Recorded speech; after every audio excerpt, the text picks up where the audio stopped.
세습 과정에서 조기 등판시켰을 가능성이 있다고 평가했습니다. 김주애를 후계자로 볼 수 있는 여러 정황도 언급했습니다. 지금까지 김주애가 공식 등장한 19번 가운데 16번이 군사적 활동과 연관돼 있는데 우리가 일반적 홍보와는 다르다는 겁니다. 또 올해 들어 김주애가 해 공군사령부를 방문했을 때 군사령관들이 거수경례를 한 모습 역시 근거로 꼽았습니다.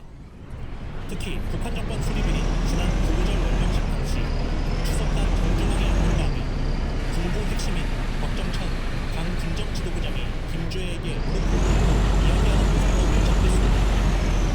2021년 8차 강대회에서 통비서 바로 아래쪽으로 신설된 제1비서도 김주애를 명부해 권력 승계를 위한 제도적 실수였다고 평가했습니다. 이 당국자는 그러나 북한이 유교적, 가부장적 사회인 만큼 여성이 최고 지도자가 될 수 있는지에 대한 반론도 많으며 다만 북한이 어느 정도 유교 사회인지도 고려해봐야 한다고 언급했습니다. KBS 뉴스 양민철입니다. 해군이 잠수함을 탐지한 뒤 어뢰로 격침하는 것이 가능해 잠수함 사냥꾼으로 불리는 해상 초계기 P-8 6대를 미국으로부터 도입하기로 했습니다. 이 제조사는 조립 공정 일부를 공개하고 내년까지 제작을 완료하기로 했습니다. 임종빈 기자의 보도입니다. 미국 시애틀의 보잉 공장. 비행 중 바닷속 적 잠수함을 탐지해 격침시키는 해상 초계기 P-8 포세이돈이 조립되는 현장입니다.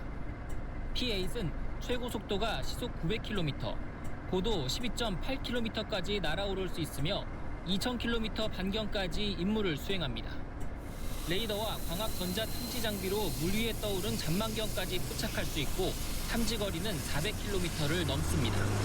특히 물 위에 띄우는 음파 탐지기를 투하해 적 잠수함을 탐지한 뒤 어뢰로 직접 격침시키는 것도 가능해 현존 최강의 잠수함 사냥꾼으로 불립니다. 북한의 잠수함 탄도미사일 SLBM 발사 징후를 사전에 탐지하기 위한 최적의 무기로 꼽히는 이유입니다. P-8보다 나은 건 없습니다. 바다 밑과 바다 위에서 운영되고 있는 모든 것을 탐지할 수 있습니다. 2010년 천안함 피격 사건 이후 우리 군은 대잠 능력 강화를 위해 차세대 해상 초계기 도입을 추진했고 미 정부로부터 P-8 6대를 도입하기로 2018년 최종 결정했습니다. 보잉 관계자는 올해 4대를 생산했으며 내년 중으로 나머지 2대 제작을 완료해 이 해군에 인도할 계획이라고 밝혔습니다. 우리 해군이 인도받는 시점은 내후년쯤이 될 것으로 전망됩니다. 한편 보잉은 주연미군 출신 호위 장교들을 무기 개발 쪽에 투입한 것으로 알려졌습니다. 보잉 관계자는 가군에 대한 다양한 연구가 진행된다며 KBS 뉴스 임종진입니다. 한참 사람들이 활동하는 오후 시간 울산 도심에 대규모 정전이 발생했습니다. 신호등이 꺼지고 엘리베이터는 갑자기 멈춰서면서 시민들이 큰 혼란에 빠졌습니다. 김영록 기자가 취재했습니다. 울산의 한 로터리 주변 신호등이 모두 꺼져 있습니다. 당황한 나머지 우왕좌왕하는 차량들. 경찰들이 수신호로 교통정리에 나서지만 쉽지 않습니다. 울산 시내 140여 개 신호등이 정전으로 멈춰서 갑니다. 보다 못한 시민들도 교통정리를 돕고 나섰습니다. 인근 전통시장도 불이 모두 꺼졌습니다. 특히 수산물을 다루는 정점에서는 전통적인 미사가 잇따랐습니다. 뼈가 나와가지고 기포가 나와서 물이 회전이 되고 해야지 생물, 이거 다 살아있는 생물입니다. 일부 상점은 1시간 넘도록 정전이 이어지면서 안녕하세요. 안녕하세요. 건물의 비상발전기 작동 연기를 화재로 인해 시민들이 대피하는 소동도 벌어졌습니다. 또 건물은 물론 경찰서 등 관공서도 전기가 끊겨 불편이 잇따랐습니다.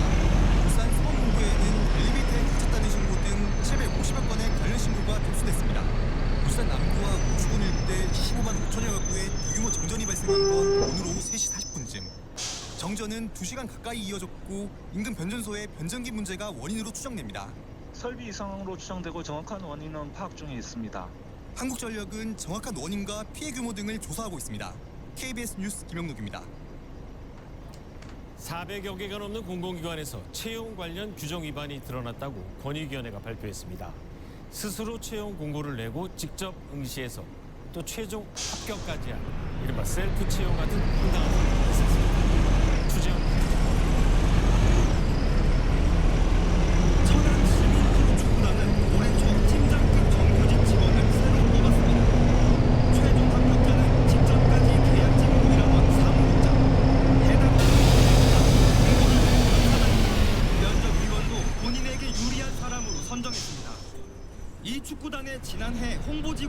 과정에서도 문제가 드러났습니다.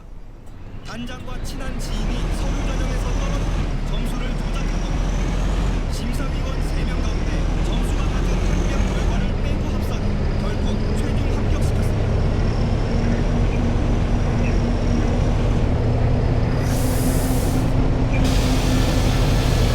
권익위원회가 지난해 공공기관들의 채용 실태를 조사한 결과 이 같은 비리가 드러났습니다.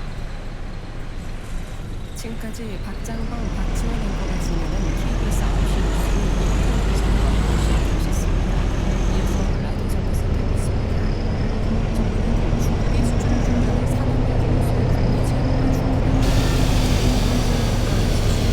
정상적으로 진행을 위해서 불필요한 요소수 사재기를 자제해달라고 당부했습니다. 전남 무안군의 한 오리 농장에서 안녕하세요. 안녕하세요. 감사합니다. 정부가 고병원성 여부를 확인하고 있습니다. 안녕하세요. 지난 4일 전남 고흥군의 한 안녕하세요. 오리 농장에서 고병원성 조류 인플루엔자가 검출되었습니다. 층간 소음 때문에 생긴 이웃간 문제로 강력 범죄로 이어진 사례가 5년 사이에 10건가량 는 것으로 나타났습니다. 경실련은 대책마다 촉구했습니다.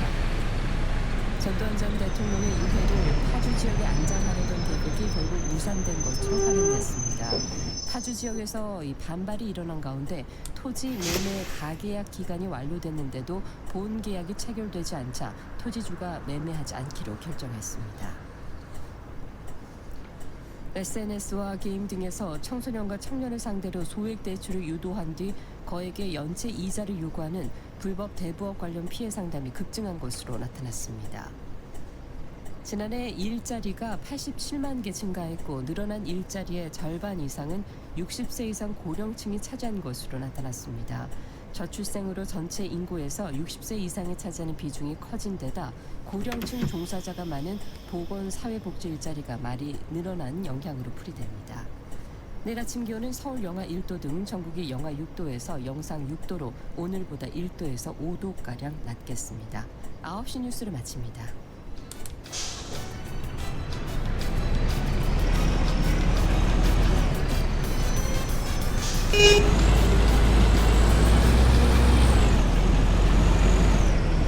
지금 시간은 9시 30분입니다. KBS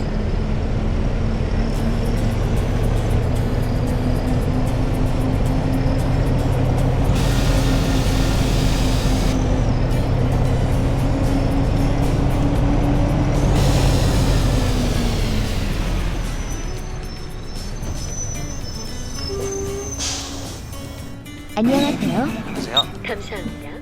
안녕하세요. 감사합니다. 감사합니다. 강원국의 감사합니다. 이사.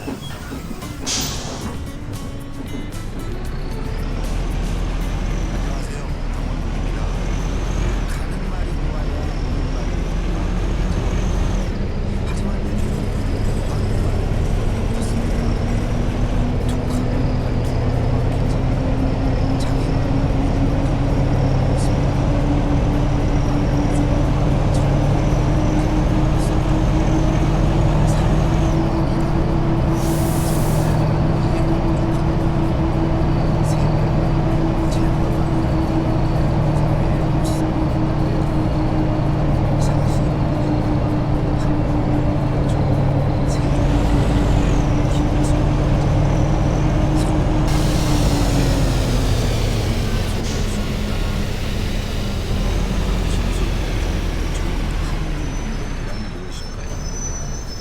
한국운동 외길 인생을 걸어온 안녕하세요. 김수롱 원장. 감사합니다. 지금 만나보시죠.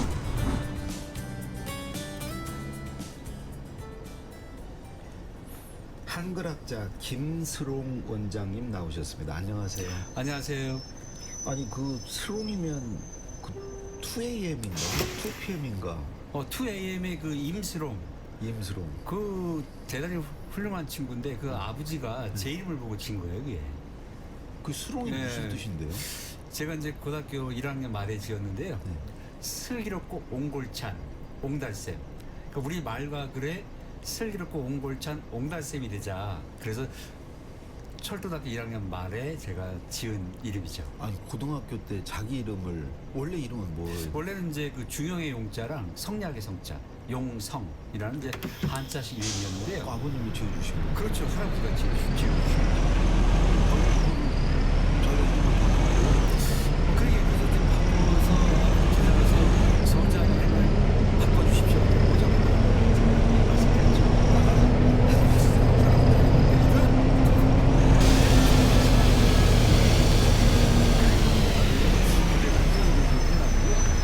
나중에는 이제 이해를 주셨는데 그냥 진짜 그 말씀이에요. 아니 뭐 창식의 명도 아니고. 안녕하십니까? 안녕하세요. 감사합니다. 예. 감사합니다. 그래서 제가 이제 친구한테 알려야겠다. 그래가지고 2학년 계약하자마자 이제 이름표를 바꿔 살리고 왔어요. 고등학교. 네, 김슬. 그래서 그때 사진 남아 있어요. 근데 학교를 갔는데 일주일 동안 안 걸렸어요. 그래가지고 친구들한테 다 이게 소문이 퍼졌고요. 선생님한테 혼나지 걸리는. 나지도 혼났죠. 그때는 다 한자로 이름 쓰지 않았어요, 명찰을? 뭐 철도대학교는 그렇진 않았지만 그때 고등학생들은 한자로 했어요. 저도 대부분. 한자로 했던 기억. 맞습니다. 중학교는 한글로 하고. 그래가지고 아무튼 근데 그 걸리기 전날 제가 용산 생각나서 제가 생각나서 용산을 제가 김스러운 장난을 치죠. 그렇죠. 그때 좀 부잣집안 이게 막 가만히 없었어요. 그래서 내가 정말 치죠.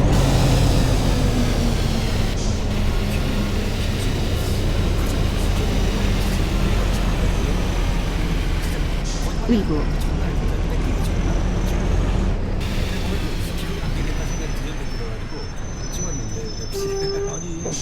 이 정치자분들은 지금 연세를 제가 이제 얼굴을 못 보니까 61년생이시잖아요. 예, 그렇습니다. 그럼 그 한참 그 고등학교 시절이면 70년대 77년 그렇죠. 77년 제가 이제 가르치면 이제 어려우니까 100% 고비로 국립철도단을 들어갔거든요. 근데 그때만 해도 우리나라가 되게 가난했지 않습니까? 국립인데도 농산에 있었거든요. 기술사가 없어요. 그러니까 그거 아니면 진짜 저기 다니거나 힘을 내다가 그런 친구들이 많았어요. 네, 맞습니다. 호수에서 자고 네,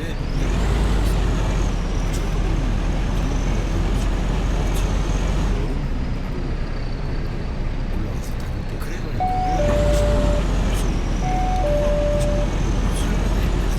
뭔가 심사하고 조선을 볼 동안에 볼 주말에 볼 친구들이 함께 오면 점심시간에 힘을 보는 거죠. 근데 그때는 하더라도 이게 북한 분영 그 조사로 수업하는 건 한글이 없고요. 아주 시끄러웠었죠. 한자를 쓸수 있는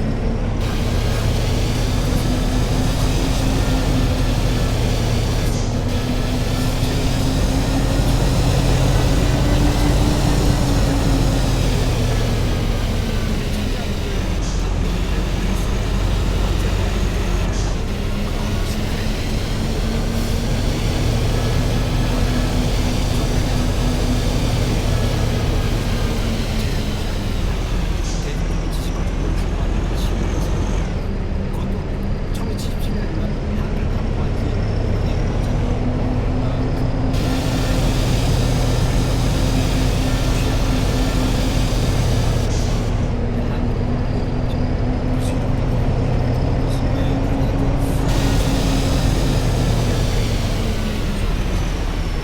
제가 제 이름을 김용성 한글로 썼어요. 한자 쓴 걸 보겠죠. 왜냐면 이 한글 썼을 때 이게 나의 정체성이고 대한민국 국민으로서의 자랑스러운 나의 이름이다. 안녕하세요. 안녕하세요. 감사합니다. 한자를 써야만이 감사합니다. 안녕하세요. 감사합니다. 그렇죠. 그래서 아예 그냥 감사합니다. 그 한자 없는 일을 만들겠다 그런 결심을 하고 고등학교 때 이상하시는 평상시나 저한테 의견 사람이 있어요. 저는 고등학교 1학년 때 이제 한글한테 교사를 좀 배웠던 고등학교인데 일명 한글 나무라고 말했습니다.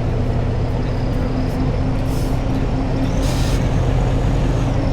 한글 정신을 갖고 선생님을 지도하면서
군대 국문과에 가게 됐습니다. 외솔 선생 제자가 되기 위해서. 그렇습니다. 뭐 그때 이제 외솔 선생 돌아가셔가지고 7년 지났지만 그분의 뜻을 가지고 수업을 했습니다.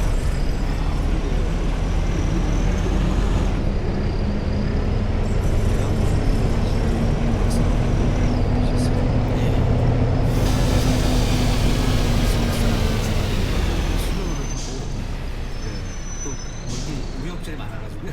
박사는 사회를 받게 됐습니다. 연세대학교에서 제일 늦게 받았는데요. 근데 박사가 좀 쉬고 있는데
교수가 이제 만장일치거든요.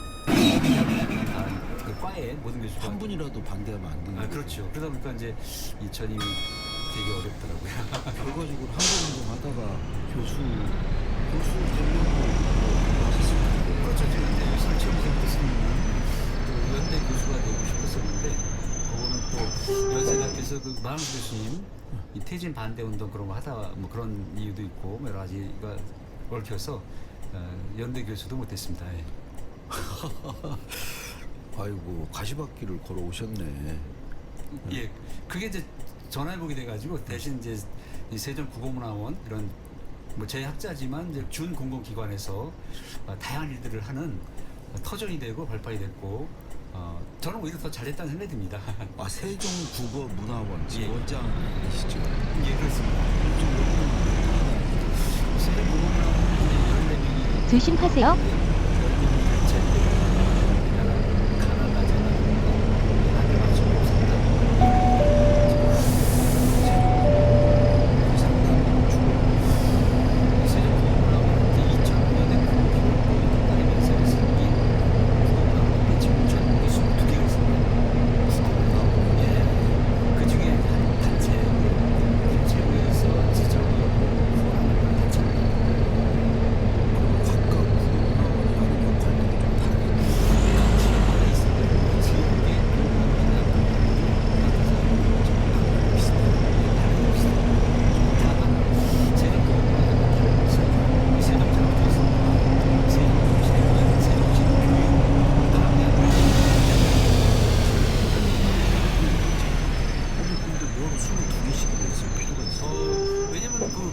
지역마다 그 공공기관이 있고요. 또 지역마다 다른 어떤 언어 상황이 있는 거니까 이렇게 그래서 이제 여러 개가 있는 거죠. 아하. 그 지역분들의 어떤 언어 상담, 국어 상담, 우리말 그 바로 쓰기 이런 것들을 상담하고 지도하고 교육하고 이런 것들을 해야 되니까 이제 기관이 많아야 되죠. 지역마다. 예. 정말은 지역마다 다 있구나 이게. 그렇습니다. 예. 국립국어원만 알았는데. 이제 국립국어는 이제 거기는 일 안 하셨어요? 거기서? 거기는 제가 관여하지 않지만 일종의 이제 국립국어원과 연관된 또는 관여된 일들을 할 수 있는 거죠. 그리고 이제 가나다처럼 국립국어원 가나다에 일상생활에서 생활하다가 잘 몰라가지고 그냥 글쓰기 있으면 전화해서 예 맞습니다. 전화를 할수 있고 온라인 게시판을 할수 있고 카톡을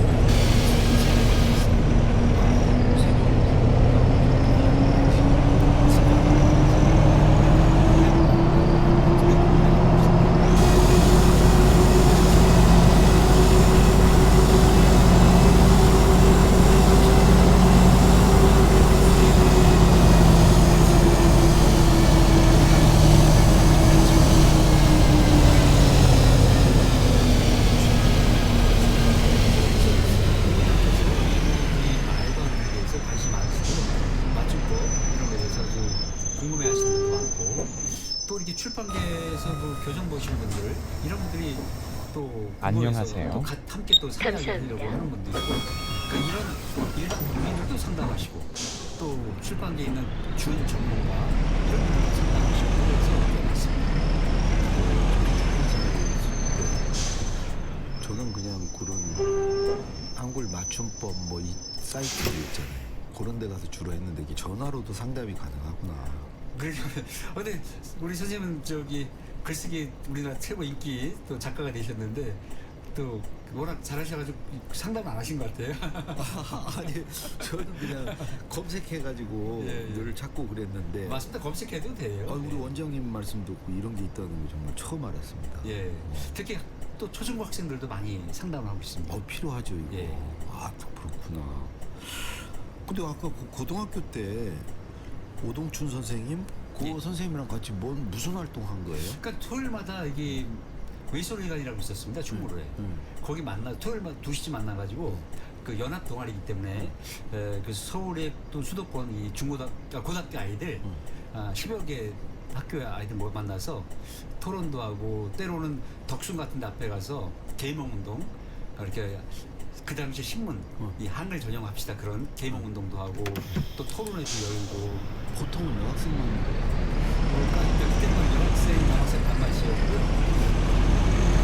그래가지고 이제 소문을 한 적 있습니다. 황인영 선생님의 그때 FM이가 맞습니다. 황인영 선생님이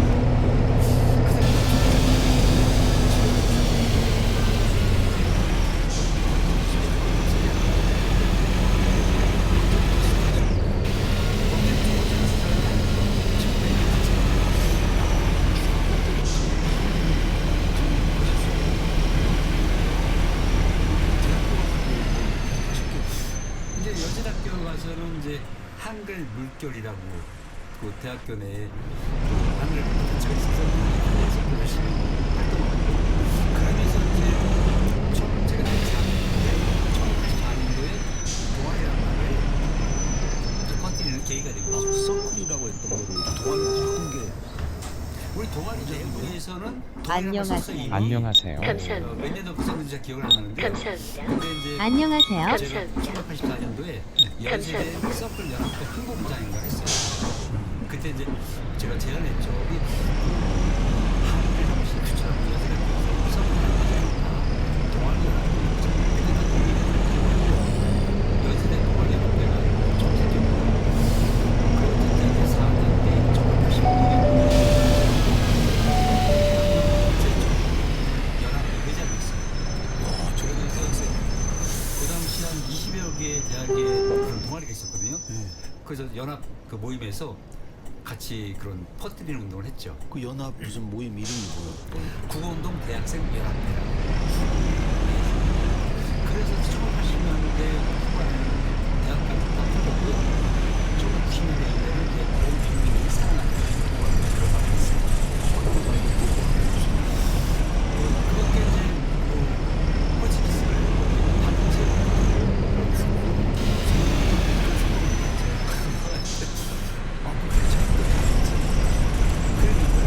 사실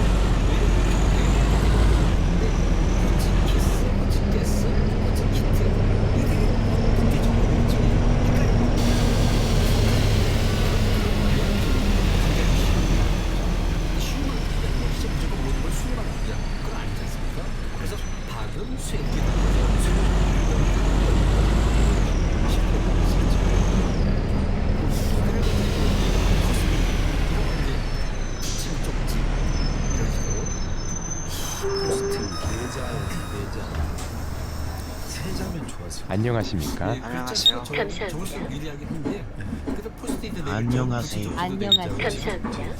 안녕하세요. 감사합니다. 개인적으로 안녕하세요. 감사합니다. 감사합니다. 근데 국가 수가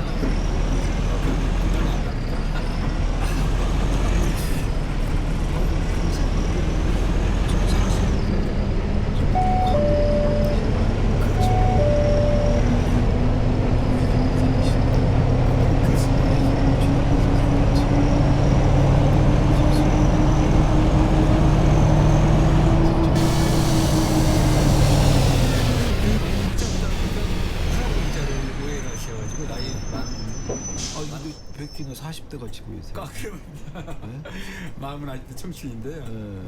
그래서 저는 오히려 그래서 옹자를 쓴 겁니다. 왜냐면 옹이 할아버지 옹이라는 한자 뜻만 있는 게 아니라 옹달샘, 뭐 옹골차다, 뭐 옹골차다도 줄 수 있고 이런 수용이 나도 있다는 거예요. 예, 그렇죠. 진짜 없어.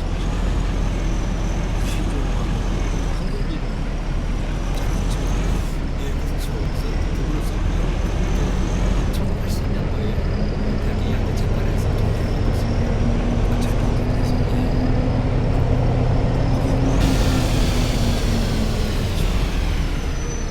대학 2학년. 그렇습니다.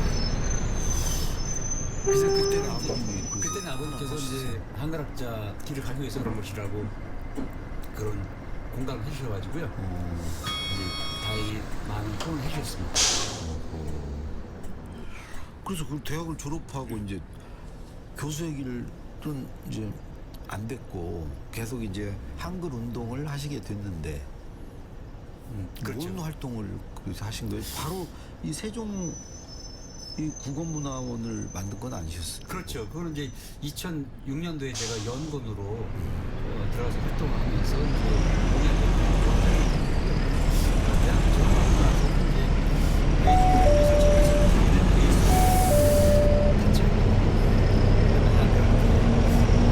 세종대학 기념사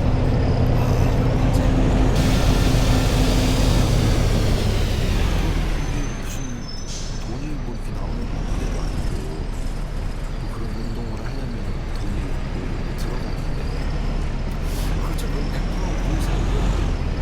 그래서 이제 생활보다도 제가 이제 젊었을 때 그때 학원 강사 메가스타일 선출된 같이 가면 그때 아주 제가 인기가 많았죠. 그래요? 그때 돈도 좀 버셨겠네요. 그때 돈 많이 벌었죠. 그래서 안녕하십니까? 감사합니다. 안녕하세요. 감사합니다. 한글학자로서 감사합니다. 거기 안녕하세요. 감사합니다. 그 감사합니다. 동아리 만들고 3대 중반부터 이제 이 학자의 길을 걸으면서 대학 어려운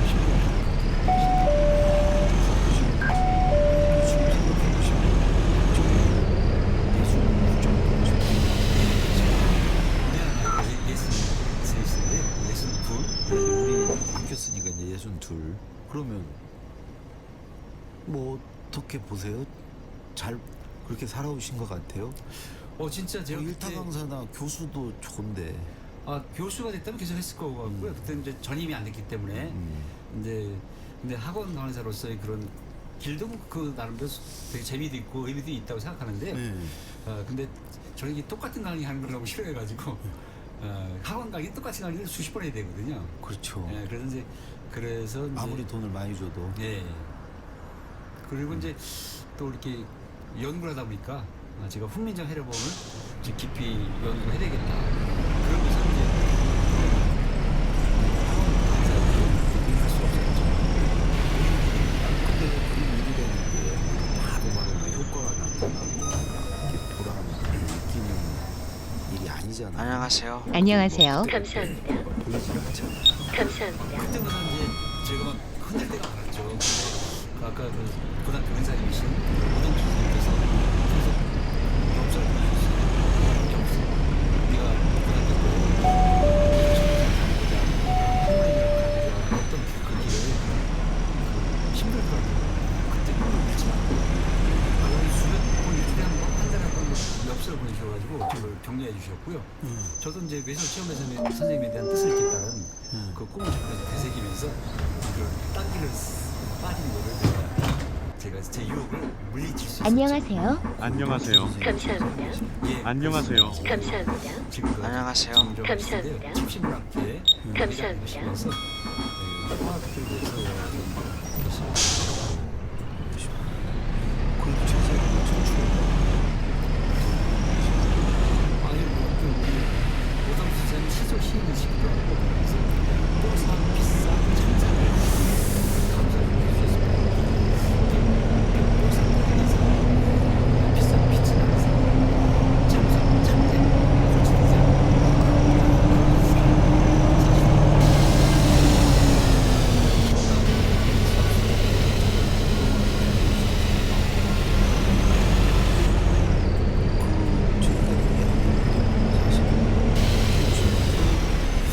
요건 좀 내가 잘했다 하는 어떤 성과나 뭐가 있다면은 그걸 꼽을 수 있죠. 이제 한글 운동가로서 가장 그 기쁜 보람은 역시 그 한글 전용 시대가 열린 거죠. 그래서 1988년에 이제 그 한글 전용 신문 한겨레 신문이 나왔고요. 그 뒤로 뭐 또 중앙일보 한겨레 신문 이전에 스포츠 서울이 먼저 했습니다. 그래, 맞아요. 1985년도에. 스포츠 서울이 먼저 그다음에 한겨레 신문, 그다음에 이제 중앙일보. 근데 중앙일보 다시 또 국한문이 돌아갔어요. 최근에 한참 말 섞으시더라고요. 그리고 나서 이제 그런데도 이 공문서에서 한글 전형이 완전히 이루어지지 않았습니다. 공문서에서 한글 전형이 완전히 이루어진 거는 2005년도에 국어 기본법이 만들어지면서 2006년부터 완전하게 실현된 겁니다. 그래서 이 한글만 쓰는 세상이 열린 거에 대해서 가장 큰 보람을 느낀 거죠. 왜냐하면 그것이야말로 세종대왕의 어떤 쉬운 문자로 지식과 정보를 나누라고 하는 그런 평등 정신, 그 이른바 쉽게 말하듯이 글을 써야 된다라는 업무일치가 완전히 실현된 거거든요. 그 2005년으로 보시는군요. 예, 그렇습니다. 그때 이거 세종국어문화원도 그걸 계기로 생긴 그렇습니다. 거고. 마침 우리 세종국어문화원을 이제 국어단체들이 만들었지만 그걸 맡아서 하신 분은 이제 남영신 회장님이신데요. 알죠. 예, 이 남영신 우리 선생님께서 발의하신 겁니다. 국어 기본법이 국가에서 발의한 게 아니고 22년도 국법에 이 남영신 회장님이 발의해서 이게 국가와 제가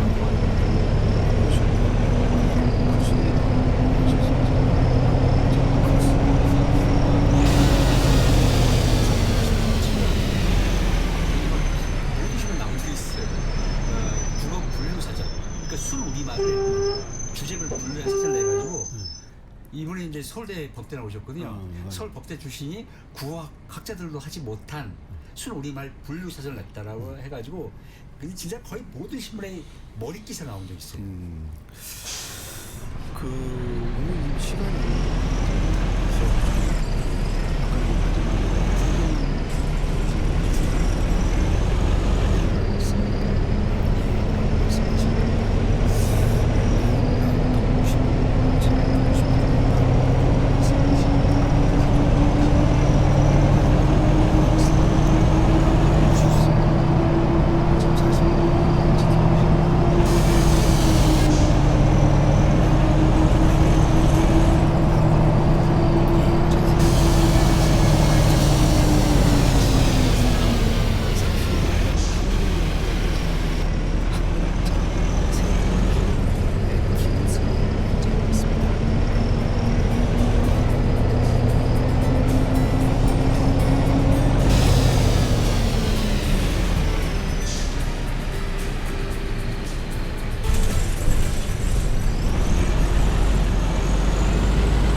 대체로 맑겠고 강원도는 오후부터 가끔 구름 많겠습니다. 오늘 밤까지 강원도를 제외한 중부지방과 전라도, 경북권 내륙과 경남 서부, 제주도에 내 약간 비난이 있겠습니다.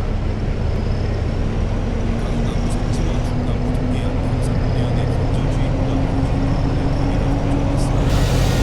제주도와 동산지와 동해안에 순간 초속 20m 이상의 강한 바람이 불어 작은 불씨가 안녕하세요. 수 있는 만한 감사합니다. 특별히 신경 써주시기 바랍니다. 내일 아침 서울 영하 1도, 광주 3도 등 전국이 영하 6에서 5도, 당분간 전국이 나타나겠습니다. 아침 서울 11도, 대구 12도, 7에서 14도의 동풍을 보이겠습니다. 내일 전국의 3도 전국이 중부에서 동해에서 남부는 3도 남부 보이겠습니다. 지난 중부 내일 서해 중부 바다의 중부에서 16m의 강풍이 4m까지 예보했습니다. 동해안 동부에서 보이겠습니다. 서울 현재 기온 온도 70%, KBS 58 날씨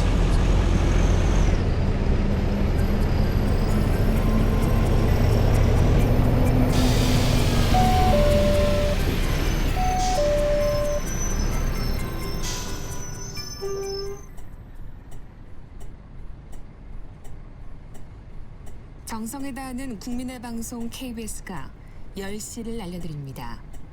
AM 711kHz, FM 97.3MHz, KBS 1라디오입니다. HLKA.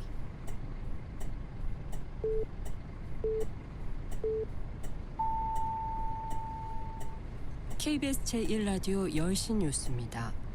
윤석열 대통령이 지난 1일 사임한 이동관 전 방송통신위원장의 후임으로 김홍일 국민권익위원장을 공식 지명했습니다. 김홍일 후보자는 지난 2013년 부산고등검찰청 검사장을 끝으로 검찰에서 물러난 뒤 10년 넘게 변호사로서 국민권익위원장 등 법조계와 공직을 두루 거쳤다고 대통령실은 설명했습니다. 윤석열 대통령이 방송통신위원장으로 검찰 출신 김홍일 국민권익위원장을 지명한 것에 대해 더불어민주당이 2차 방송 장악이라며 강하게 반발했습니다. 권칠승 더불어민주당 수석대변인은 오늘 기자회견에서 방송통신 관련 경험이나 전문성이 없는 특수통검사가 어떻게 미디어 산업의 미래를 이끌어가겠냐고 반문했습니다.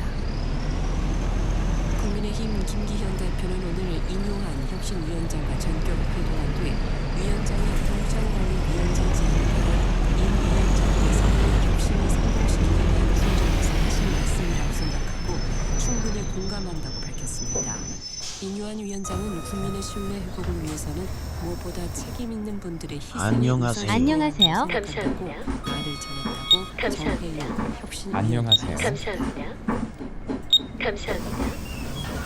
정부가 중국의 수출 중단한 산업용 요소 국내 재고가 충분하고 베트남 등 다른 국가에서 수입도 정상적으로 진행되고 있다면서 요소 수사주들이 자제해달라고 당부했습니다. 장영진 산업부 1차관은 요소수 수입 유통량 반드시 확인한다고 판매 현장을 점검하는 자리에서 국내 재고와 중국의 계약 물량으로 3개월분 이상을 확보하겠다며 이미 수입 대체선을 확보돼 2021년과 달리 충분히 유연하게 대응할 수 있는 상황이라고 밝혔습니다. 제28차 유엔 기후변화 협약 당사국 총회 COP28 공식 홈페이지에서 한국 국기가 태극기가 아닌 북한 인공기로 표기돼 외교부가 공식 항의했습니다. 문제가 된 페이지는 의정부인 아랍에미리트가 주도하는 수소 인증 제도에 대한 사고 인정 선언을 지난 38일 소개하고 현재 시간 5일까지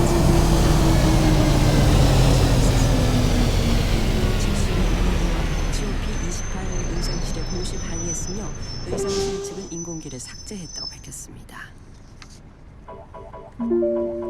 일본 정부가 핵무기와 미사일 등 대량 살상무기 개발 우려가 있는 외국 단체 명단에 북한 로켓공업부 등 36곳을 추가했습니다. 일본 경제산업성은 오늘 대량 살상무기 개발 등의 우려가 있는 외국 유저 리스트에 북한과 중국, 러시아 등의 기업과 연구기관 36곳을 추가했다고 발표했습니다. 국가별로 보면 북한에서는 군수산업을 총괄하는 로켓공업부 등 6곳이 추가됐습니다. 업데이트 과정에서 구형 아이폰 성능을 고의로 저하시켰던 의혹을 받고 있는 애플이 국내 소비자들에게 1인당 10만 원씩의 손해를 배상하라는 판결이 나왔습니다. 서울고법 민사 12의 3부는 국내 소비자들이 안녕하세요. 애플을 상대로 낸 손해배상 소송 항소심에서 원고 패소 판결한 원심을 깨고 애플이 원고들에게 7만 원씩을 지급하며 원고 일부 소송을 벌였습니다. 총 사업비 523억 원을 투입된 부산 기장군의 체육시설 아쿠아 드림파크에서 여러 공연기구 부담 사업을 발행했습니다.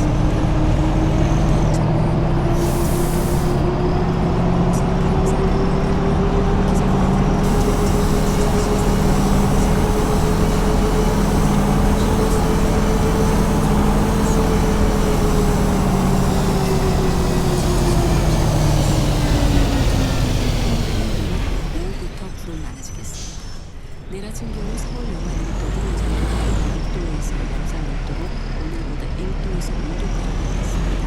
낮 기온은 서울 21도로 오늘보다 비슷하다가 좀 높겠고 오늘은 전국 대부분 지역에 15도 이상 높겠습니다. 내일 초미세먼지 농도는 보통으로 대개가 좋아지겠습니다. 강원 산지와 동해안, 경상도 해안 지역에는 건조주의보가 내려져 있습니다. 서울 현재 기온은 6도입니다. KBS 제1라디오 10시 뉴스 마칩니다. 김윤지였습니다. KBS.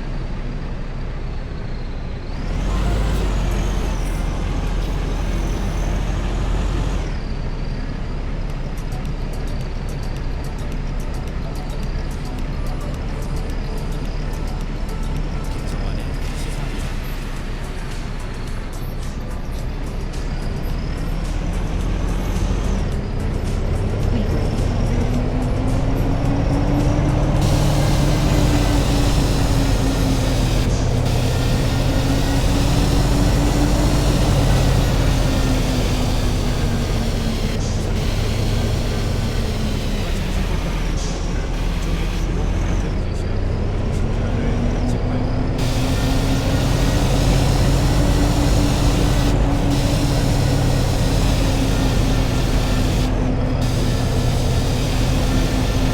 여러분들의 관심과 참여 기다립니다.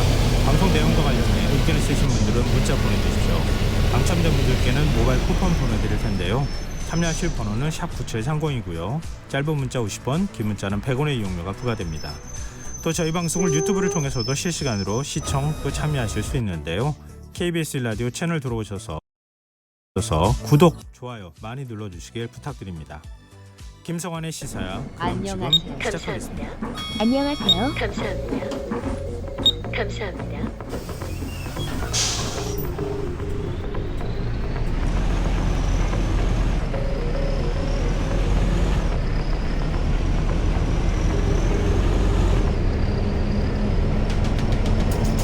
지난 2017년 애플이 소프트웨어 업데이트 과정에서 사용자 몰래 아이폰의 성능을 낮추고 이른바 애플이 겁니다. 당시 애플이 고의로 성능을 낮춰 새 제품을 사도록 유도한 게 아니냐 이런 의혹이 제기되기도 했는데요. 우리 소비자들이 5년여간의 법정 다툼 끝에 해상 판결을 받아냈습니다. 1심에서는 애플이 승소했지만 2심에서는 소비자들의 손을 들어줬는데요. 법원은 기업이 중요 사안을 충분히 설명하지 않아서 소비자들의 선택권이 침해됐다고 안녕하세요. 안녕하세요. 감사합니다. 이번 판결은 안녕하세요. 정보 비대칭 속에서 소비자들이 안녕하세요. 이용사실을 통해 스스로 피해를 입증해냈다는 점에서도 적지 않은 의미를 갖는데요. 문제는 그럼에도 소비자들에게 적절한 배상이 이루어지기 어렵다는 점일 겁니다. 법원이 인정한 소비자들의 정신적 피해 배상액은 1인당 7만 원. 소송이 1심에서 2심으로 이어지는 사이 법정 다툼을 이어간 소비자들은 6만여 명에서 7명으로 줄었다는 점을 감안하면 애플의 배상액은 49만 원에 불과하죠. 애플은 지난 2020년 미국에서 동일한 소송이 제기됐을 당시 6천억 원대 합의금을 내고 서둘러 사태를 마무리했고요. 2021년 칠레에서도 합의금 38억 원을 냈다고 하는데요. 왜 이런 차이가 발생했을까요? 전문가들은 우리 소비자 보호 제도에 허점이 많다고 지적합니다. 소비자 분야에서 한 명만 승소해도 다른 피해자가 모두 보상받는 집단 소송제가 적용되지 않고 있고요. 징벌적 손해배상 제도 그리고 거대 기업이 정보를 독점하면서 소송에서 우위를 정하는 일을 막기 위한 디스커버리 제도가 없다는 건데요. 이대로 정말 옳지 않을까요? 이번 판결이 우리 법 체계가 소비자를 제대로 보호하고 있는지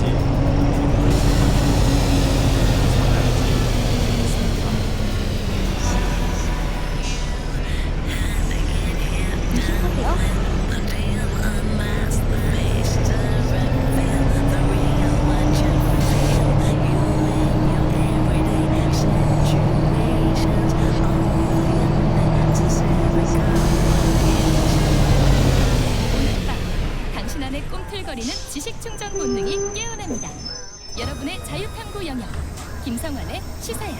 안녕하세요. 안녕하세요. 감사합니다. 안녕하세요. 감사합니다. 안녕하세요. 감사합니다. 오늘 쳤던 뉴스 꼼꼼히 정리해드리는 뉴스의 시간입니다. 오늘의 시사전을 국민주 기자 나와 계십니다. 안녕하세요. 네, 안녕하세요. 통합병 구성 많았는데 결국 윤석열 대통령이 기동행정위 권위위원회 위원장을 지낸 통위원장에 지명됐습니다. 네, 윤석열 대통령이 오늘 이야기 나왔던 대로 김웅현 권위위원장을 공통위원장으로 내정했습니다. 탄핵 추진에 앞서서 이동관 위원장이 자진 사퇴한 지 닷새 만에 속도감 있게 지명을 한 건데요. 김대기 대통령실 비서실장은 인선을 발표하면서 2013년 검찰에서 물러난 후 10년 넘게 법조계와 공직을 거치며 전문성과 합리성을 갖춘 인물이라고 소개했습니다. 김웅현 후보자는 공정하고 공익적인 방통위가 되도록 노력하겠다고 직접 소감을 밝혔는데요. 언론 관련 업무를 맡는 방통위원장에 검사 출신이 지명된 건 이례적입니다. 김 후보자는 대검 중수부장 등을 거친 강력 특수통 검사 출신이고 중수부장 재직 당시 윤석열 대통령 직속 상관으로도 특별한 사이로 알려집니다. 지난 대선에선 캠프 정치공작 진상규명 특별위원장으로도 일했고요. 지난 7월 권위위원장으로 임명이 됐지만 5개월 만에 다시 또 다른 장관급 자리인 방통위원장으로 지명이 된 겁니다. 한때 한동훈 장관 후임으로 유명히 올랐지만 그 사이 방통위원장 자리가 공석이 되면서 인선 동행을 튼 것으로 알려집니다. 민주당 170 의원은 상대라고 비판했고요. 그러면서 특수통 검사가 어떻게 미디어 산업 미래를 이끌어나가냐면서 오공 신검부가 정치범죄를 채우고 대통령이 모든 자리에 특수통 검사들을 채우려 하는 것 같다라고 꼬집었고요. 그러면서 임명 철회 요구했습니다. 정의당도 방송장악의 선봉장으로 김 후보자를 쓰려는 것 같다면서 전문성 찾아볼 수 없는 국민 우롱 인사라고 비판했고요. 야당은 이렇게 인사청문회에서의 혹독한 검증을 벼르고 있는데 청문회에서는 윤 대통령의 검찰 출신 인사에 대한 지적 그리고 김 후보자가 검찰 시절 이명박 전 대통령의 BBK 주가 조작 공모 다스 차명재산 의혹 등에 대해 무혐의 처분을 내린 이력 등을 문제 삼을 예정입니다. 반면 국민의힘은 방통위의 정상화가 시급하다면서 빠르게 청문회 통과에 임명할 수 있게 야당이 협조해야 한다고 강조했고요. 다만 당내의 허은하 국민의힘 의원은 국회 과방위원으로서 국민을 설득해내기 어려운 인사다 라면서 대통령에게 제보해달라고 공개 요구하기도 했습니다. 방통위원장이 사퇴 기자회견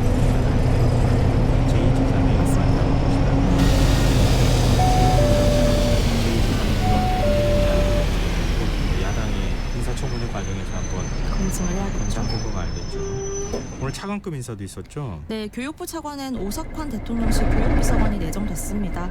2010년부터 교육부에서 중책을 맡아오다가 지난 2월부터 대통령실로 자리를 옮겼는데요. 다만 박근혜 정부 시절인 2015년 역사 국정교과서 추진 과정에서 국정화 비밀 TF 단장을 맡았던 바 있어서 이 점 논란이 되고 있습니다. 국가보훈부 차관엔 이희환 해군 대령이 내정됐는데요.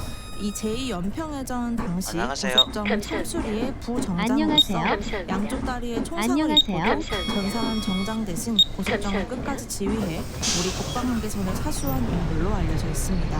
다친 오른쪽 다리를 끝내 절단한 이 내정장은 더는 배는 타지 못하고 지상근무로 군 생활을 계속해왔는데요. 지난 1일 대령으로 진급하기도 했습니다. 김대기 대통령 비서실장은 영웅을 대우받는 나라를 만들겠다는 윤석열 정부의 확고한 의지를 반영한 것이다 라고 인선 배경을 밝혔습니다. 파격적인 인사라고 볼 수 있겠네요. 그리고 윤석열 대통령이 지금 해외 순방을 또 떠날 예정이지 않습니까? 그러면 지금 추가 개각이 있을 예정이라고 했었는데 이건 언제? 안녕하십니까? 다음 주 네덜란드로 순방을 떠나는데요. 다녀와서 아마 추가 개각에 나설 것으로 보입니다. 추가 개각의 핵심은 아무래도 외교안보 라인 연쇄 이동으로 될 것 같은데요. 공석인 국가정보원장 그리고 엑스포 유치 실패에 따라 경질 대상으로 오른 박진 외교부 장관 등 외교안보 라인 인사가 대폭 이뤄질 수 있다는 겁니다. 인사파동 문제로 도시기관 국정원 수장을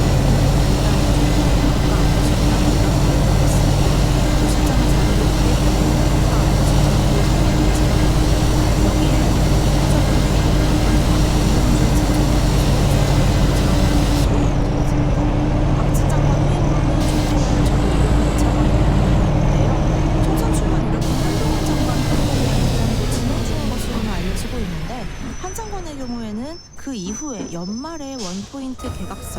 나오고 있습니다. 화제를 바꿔보죠. 부산 안녕하세요. 글로벌 소도시 조성 특별법이 제정된다고요. 네, 윤 대통령이 오늘 부산에 가서 이 점을 밝혔는데요. 기업 총수들과 정부 지자체 관계자 등 100여 명을 초청한 부산 간담회에서 부산의 가덕도 신공항 개항 등 부산의 글로벌 거점화를 위한 개발 사업 차질 없이 추진하겠다고 거듭 약속하면서 이 특별법 제정을 강조했습니다. 자리에 참석한 원희룡 국토부 장관과 박형준 부산시장도 한마디씩 보태면서 힘을 실었고요. 오늘 이 부산 방문에 대해서 여러 가지 이야기를 나오고 사진을 보내는데 이 간담회에서 배재용 회장 등 기업 총수들을 전부 이끌고 부산의 시장을 찾아서 분식을 사 먹거나 상인들과 대통령이 만나서 엑스포 유치 이상으로 부산을 발전시키겠다 이런 약속을 하는 모습 등이 좀 공개가 됐습니다.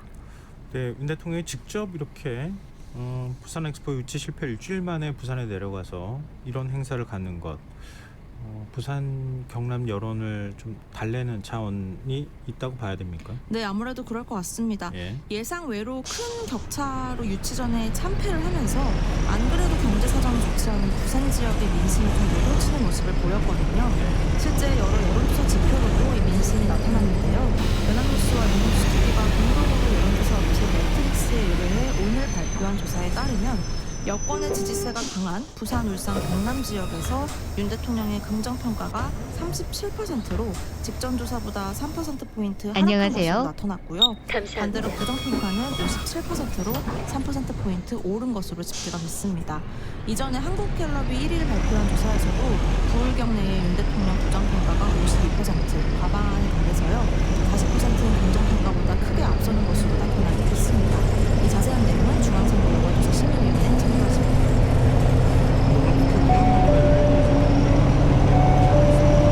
오늘 운영에서 여야가 논의를 해야 되는 상황이었어요. 일단 부산 엑스포 유치 실패, 그리고 김건희 여사 명품백 수수 의혹에 대한 질의가 이뤄질 예정이었는데요. 어제 민주당을 요구한 운영의 소집을 국민의힘 의원들이 정쟁용으로 해석하고 불참하면서 무산됐습니다. 질의를 받아야 할 대통령실 관계자들도 출석하지 않았고요.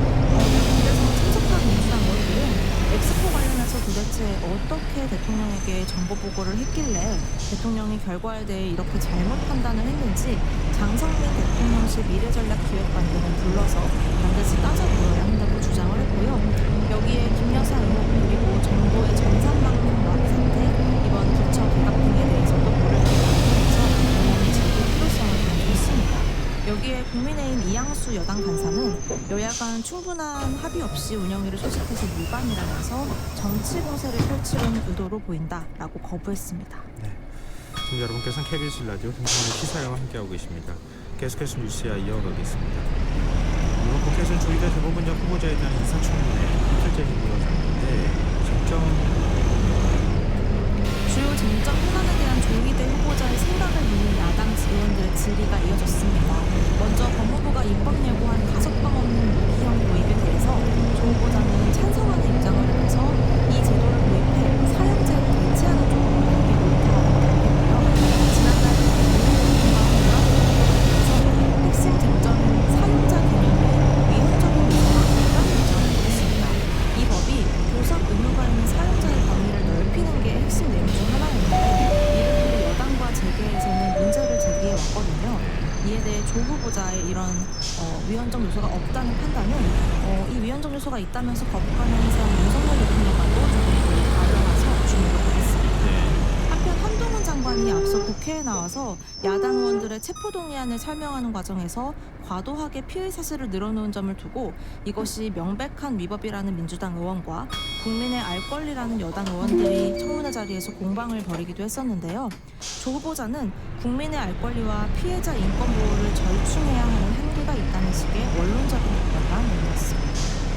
야당에서는 조희대 대법원 후보자의 과거 판결, 이제 특히 성범죄와 관련돼 있는 판결한 부분을 좀 문제 삼고 있더라고요. 네, 대법관 재직 시절이었는데요. 여중생을 임신시켜서 출산하게 한 40대 기획사 대표에게 무죄 판결을 내린 바가 있었던 겁니다. 이 점이 오늘 문제로 지적이 됐는데요. 2011년